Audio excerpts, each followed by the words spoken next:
नमस्कार, मैं doctor A K. Agarwal Satya hospital Kanpur से आपका एक बार फिर से स्वागत करता हूं अपने इस YouTube चैनल के माध्यम से, जो कि बहुत सारी आपको आज जानकारियां देंगे, ऐसे महत्वपूर्ण विषयों पे बताएंगे जिससे कि आप अपने शरीर को फिट रख सकते हैं, डॉक्टर से दूर रह सकते हैं, हो सकता है आपको ताउम्र कोई तकलीफ ही ना हो।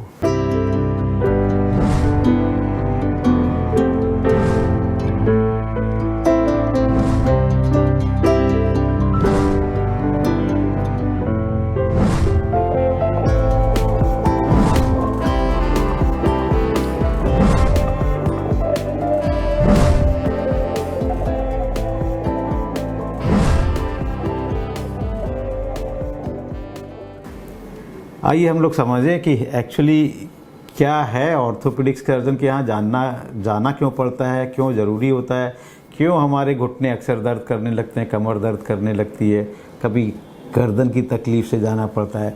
और कोई आज की डेट में ऐसा घर नहीं रह गया कि जिसको किसी न किसी वजह से ऑर्थोपेडिक सर्जन के पास अक्सर जाना पड़ रहा है। मैं आपको शुरुआत से बताता हूँ कि हमारा शरीर बना कैसे है। हमारा शरीर कई सिस्टम से बना है, कम से कम 12-13 सिस्टम हैं, जैसे कि एक फूड वाला गैस्ट्रो सिस्टम जिसमें खाते हैं, सांस वाला रेस्पिरेटरी सिस्टम सांस लेते हैं, हृदय वाला हार्ट चलता रहता है। लेकिन इन सारे सिस्टम्स में जो सबसे महत्वपूर्ण सिस्टम है वो है स्केलेटल सिस्टम, यानी कि बोन का सिस्टम, जो कि एक 206 हड्डियों से हमारा पूरा सिस्टम बना हुआ है। उस सिस्टम पे, उस पूरे फ्रेम पे, उस पूरे बॉडी का एक फ्रेम है, स्ट्रक्चर है। जैसे कि जब आप घर बनाते हैं तो एक पूरा स्ट्रक्चर खड़ा हो जाता है, फिर उसमें आप साज सज्जा करते हैं, बहुत सारी चीज़ें लगाते हैं, कहीं सोफ़ा लगा रहे हैं, पेंट कर रहे हैं, ग्लास लगा रहे हैं। लेकिन मेन इम्पॉर्टेंट स्ट्रेंथ शरीर की आती है उसी 2 से 6 हड्डियों के फ्रेम से। और उन 206 हड्डियों के फ्रेम पे ये सारे के सारे सिस्टम्स लगे हुए रहते हैं।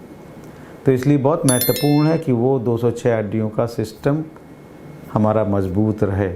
और ये केवल हड्डियों का ही सिस्टम नहीं है, उसके साथ बोन के साथ मसल का सिस्टम भी लगता है। जिसे कहते हैं कि मस्कुलो स्केलेटल सिस्टम, यानी कि स्केलेटम के साथ साथ मसल्स लग जाती हैं। और जब मसल्स लग जाती हैं तो 2 हड्डियों के बीच के मूवमेंट, जब कोई भी मसल कॉन्ट्रैक्ट करती है तो वो मूवमेंट होता है। और ये मूवमेंट कब कहाँ होता है? जॉइंट लेवल पे, जोड़। तो 2 हड्डियों के बीच की चीज़ को जोड़ कहते हैं। और 2 हड्डियों को जो चलाता है, जो पावर है, एनर्जी है, वो मसल से आती है। तो इसका मतलब 3 चीज़ें हो गई, बोन, मसल और जॉइंट। और इन तीनों के ठीक रहने से ही हमारा पूरा शरीर बगैर तकलीफ़ के चल पाएगा। सो मस्कुलो स्केलेटल सिस्टम बहुत ही महत्वपूर्ण सिस्टम है, one of the most important system of the body. और इसको हेल्थ के 3 चीज़ें फिट रखती हैं: कैल्शियम, विटामिन डी और एक्सरसाइज। मस्कुलोस्केलेटल सिस्टम को 3, कैल्शियम, विटामिन डी और एक्सरसाइज। अक्सर हम लोग सुनते रहते हैं कि कैल्शियम हमें किस चीज़ से मिलता है, कैसे खाते हैं, किन पदार्थों में मिलता है, और अगर नहीं मिलेगा तो क्या होगा। हम सभी जानते हैं कि कैल्शियम हमें दूध और दूध से निर्मित पदार्थों से मिलता है। मांस, जो लोग नॉन वेजिटेरियन हैं, उसमें भी प्रचुर मात्रा में कैल्शियम है।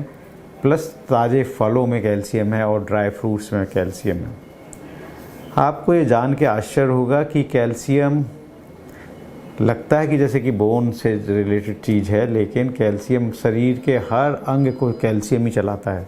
चाहे वो हार्ट की पंपिंग हो, चाहे सांस लेने की प्रक्रिया हो, चाहे फूड का डाइजेशन हो। इसलिए कैल्शियम बहुत ही महत्वपूर्ण एक आयन है, जो कि बॉडी में, ब्लड में हर वक्त एक निश्चित मात्रा में बहता रहता है।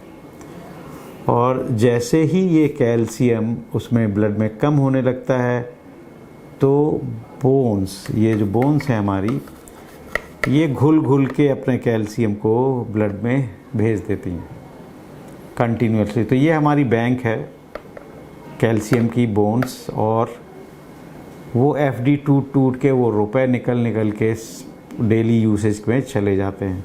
और जब आप उसको वापस नहीं जमा करते हैं, उस कैल्शियम के रुपए को, तो धीमे धीमे बोन्स कमज़ोर होकर ऑस्टियोपोरोटिक हो जाती हैं और फ्रैक्चर्स होने लगते हैं। 99% ऑफ द कैल्शियम इस बोन्स में जमा रहता है। जैसे सारा ज़्यादा से ज़्यादा पैसा बैंक में जमा रहता है, केवल 1% से पूरी बॉडी चलती रहती है।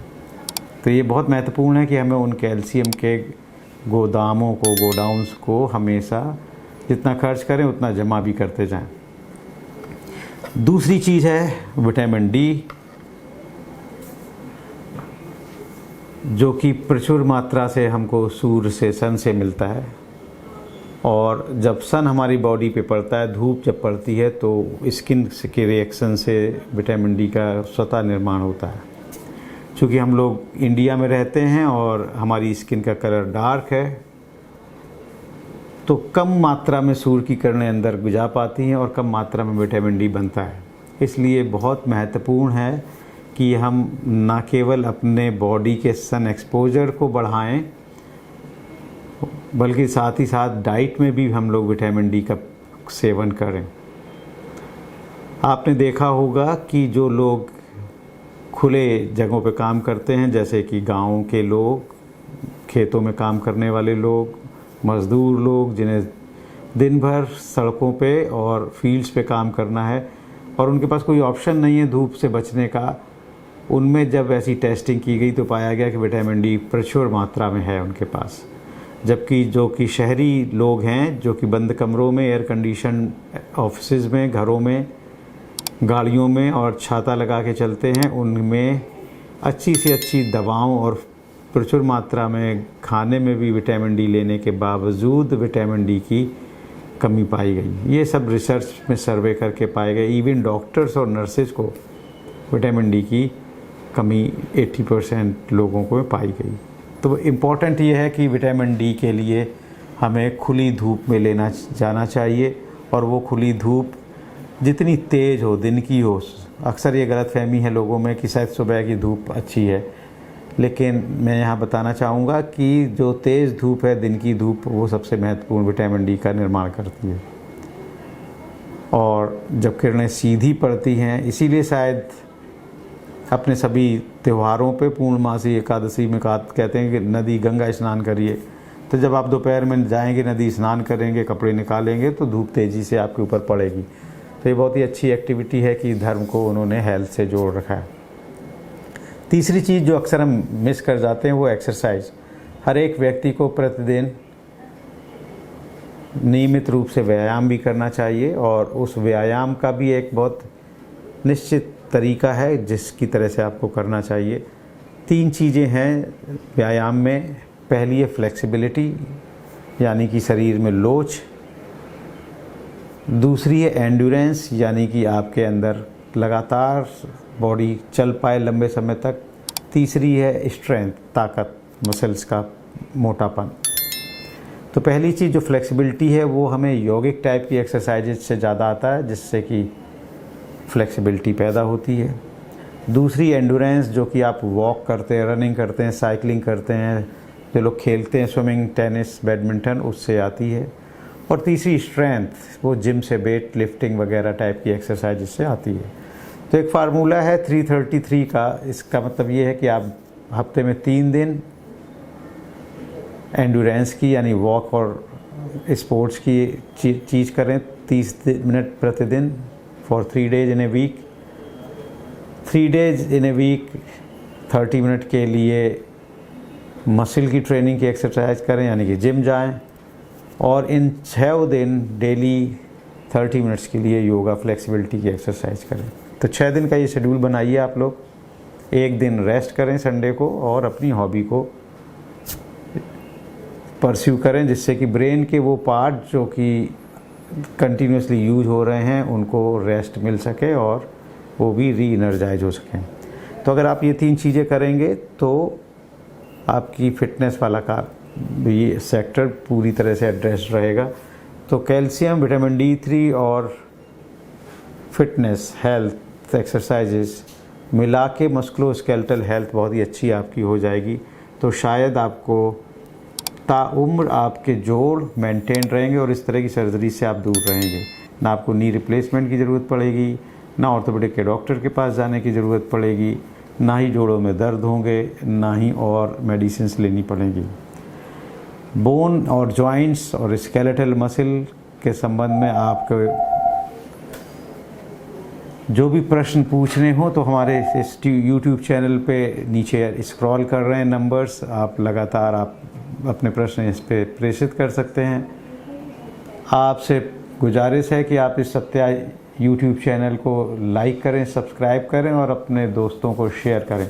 अगर आप कहीं दूर हैं तो आप इन नंबरों से वीडियो कंसल्टेशन भी ले सकते हैं, जिससे आपकी बोन एंड जॉइंट की हेल्थ के बारे में कोई भी परेशानी है मैं यहीं से बैठे बैठे आपको दूर कर सकता हूँ। नंबर्स सभी डिस्प्लेड हैं।